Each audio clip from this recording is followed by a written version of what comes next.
Well guys, back some time ago I built this little meter to measure power coming directly from an HF reg, off the main motherboard, so that you could test the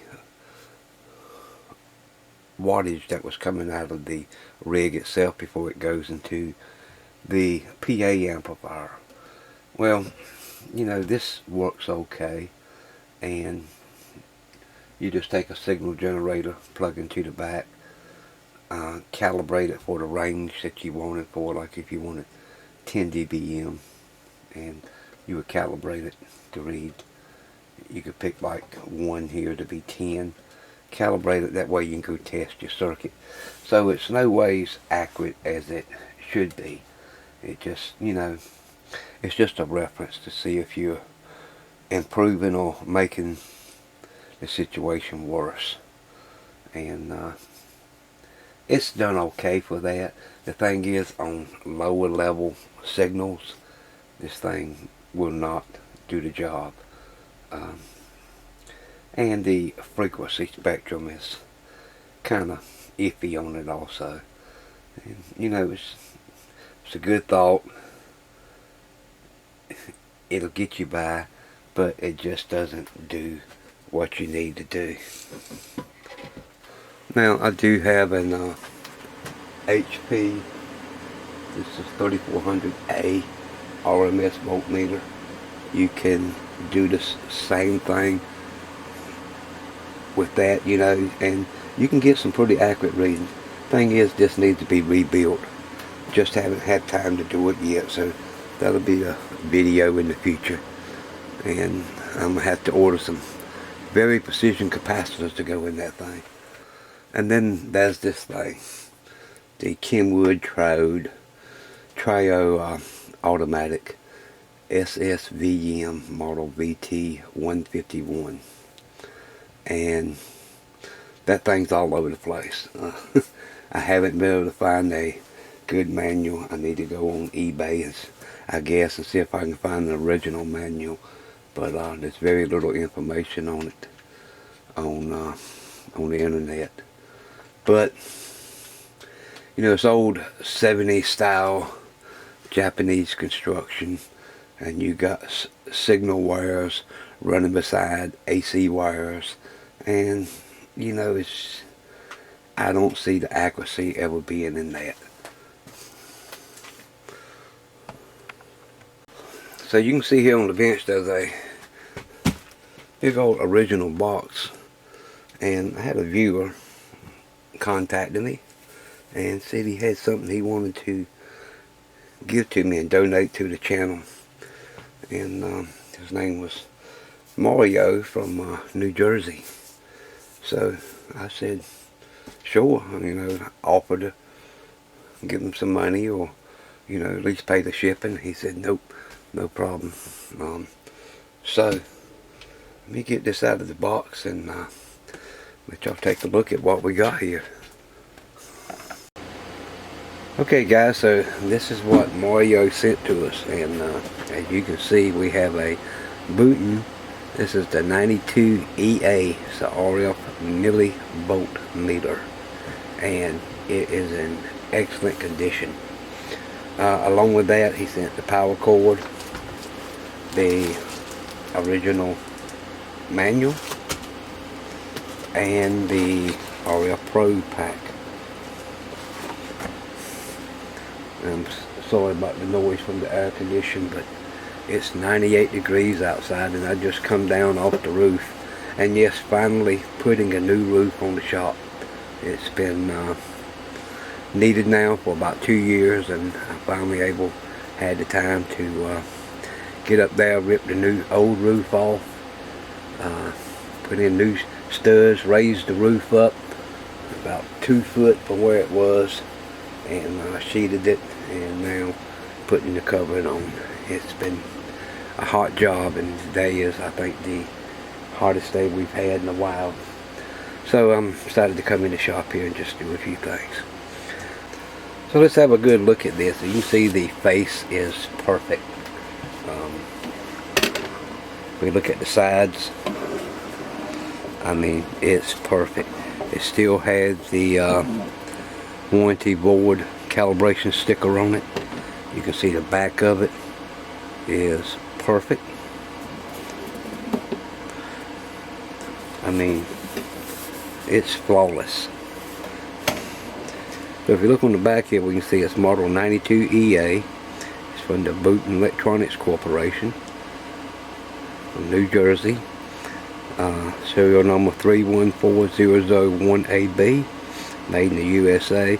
Accessory serial number is 35025, and that's for the option. So if we go here into our RF probe pack, you can see I have a probe cable.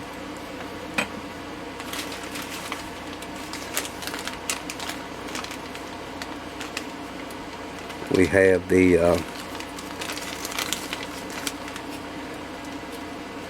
tip that screws onto the end. It's for testing on circuit. You can see you got the alligator clip here. It's kind of short. Inside here is two more clips that'll go on here and take the place of this, so you can have a shorter ground. You just touch just the ground and to the circuit that you're looking at.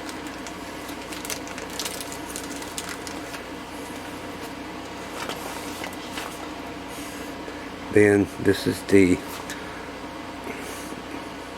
probe handle.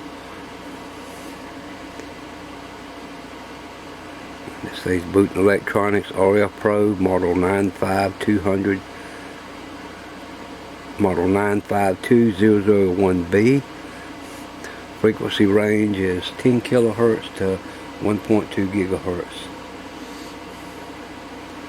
Approximate capacitance is 1.5 picofarads. Maximum AC volts is 10. Maximum DC voltage is 200. Serial number 35025, which matches what's on the back of the piece of equipment. So we have a matching probe tip.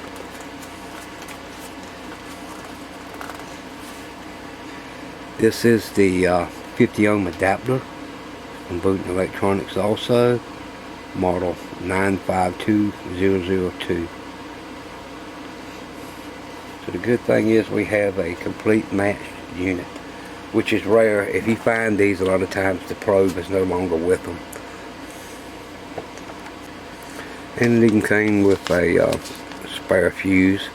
This has never been opened up. 0.1 amp. You see it still has the calibration tag on it. National Defense. And the last date of calibration, or the date due, was, looks like 2016. 14th day, 12th month of 2016 was the last time it was due to be calibrated. And like I said, the old homemade meter was good for looking at power out of a radio driver stage. What you can't really do is go in there and align IFs with this. It's just not sensitive enough to do that. That's when the Booton just rules over that, because you can take this and you can go in and align IS stages. And one reason that's why I wanted it was for doing that, especially when I'm already working on the video on the 101B alignment, and now we get to use this to finish lining those stages up. Okay, I got the AC mains plugged in. I got the probe connected up, and I have the 50 ohm adapter on it. So we'll go here and we'll turn the power on. You see the meter wiggle just a little bit, which shows everything is good. And we see our power lamp is on. So what I want to do is test this thing. We're going to go to 0 dBm. We're going to use our Rigol DSG 815. We're going to set the frequency to 10 megahertz. And we're going to put our level at 0 dBm. We're just going to take the probe and connect it right to it. Okay, now we'll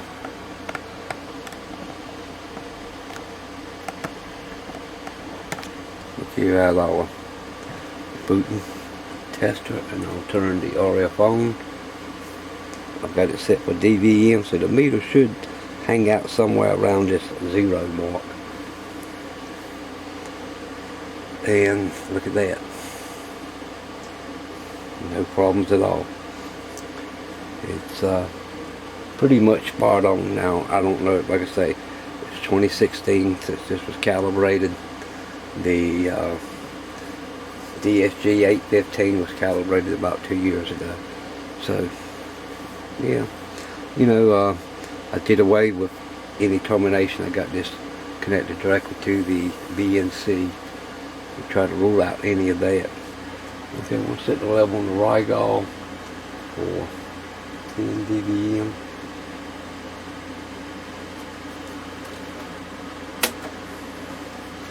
And I've already switched the Booton over to 10 dBm. And you can see we're just about so close enough you can say it's on 0. Now you got to remember now, everything's not warmed up correctly. So we'll set this over to 20 dBm. See, we drop down from 0 to just about -9. So we'll set the level of the signal generator to 20.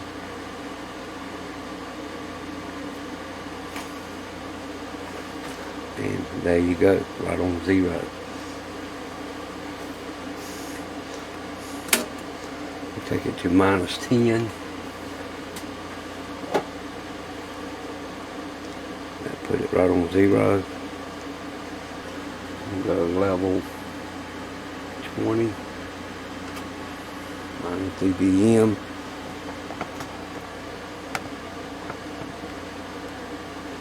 Put this to -20, right on 0. So far it is pretty accurate. I'll set the level to -30.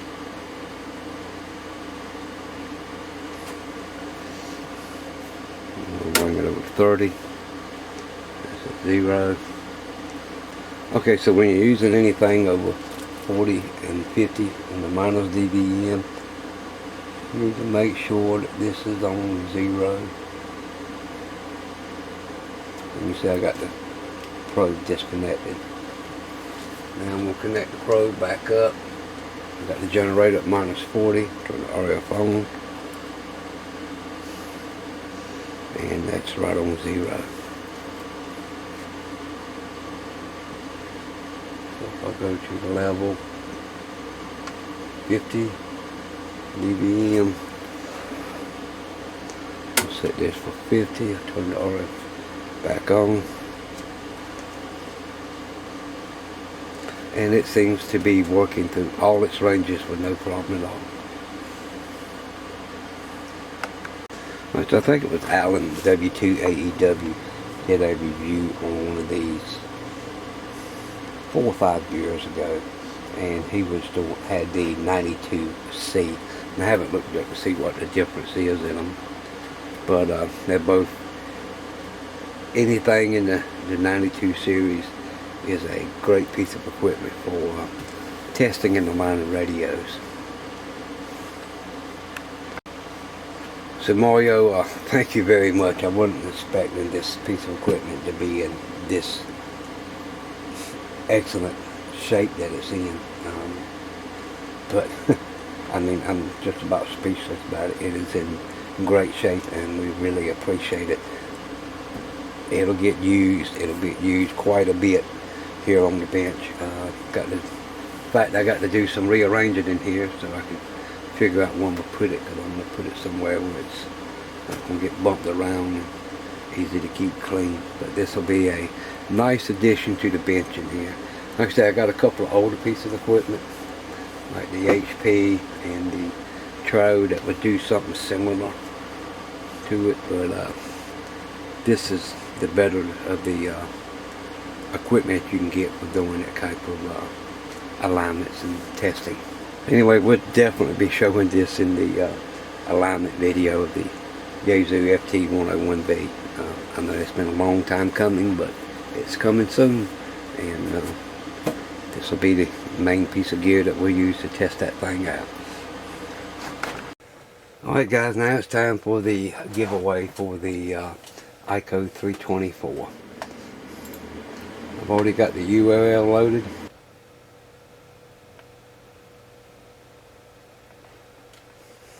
And our winner is Trey McGrawhorn. Throw my name in the hat. Well, congratulations, Trey.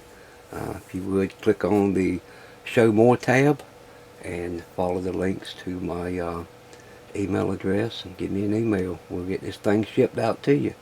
And thanks everyone for participating in the giveaway. So guys, I wanted to throw this in too. In any of my giveaways, if anyone ever contacts you and say, hey, you won through email or whatever, that's not me. That isn't how I do my giveaways. I always do it through the comment picker, and I always tell the person that won to contact me. I will never be contacting anyone. So if anybody gets any email saying it's me and that you have won a contest through the radio shop, well, it's not me. So ignore it or report it or whatever you want to do. Do not reply back. I'll never ask you to send any money to pay for shipping or anything like that. There's a lot of scammers going on out there these days, so just be careful, and not only go for my channel, for any other channel that you are participating with that's got giveaways. Most of these people do not do it like that either. So keep your eyes open, guys, and be smart about different things like that. Well, anyway guys, that's it for right now, and again, thanks for Mario for sending in this beautiful piece of test gear into the shop here, and we'll be getting tons and tons of use out of that. And congratulations to Trey for winning the Eico 324. Like I say, be sure to email me. We'll get this thing boxed up and sent to you. Alright guys, more to come. Stay tuned. Always, you know, if you don't mind hitting that like button, it always helps. Subscribe if you haven't, and always leave a comment. We love to read through the comments. Take care. We'll catch you in the next video. Bye now.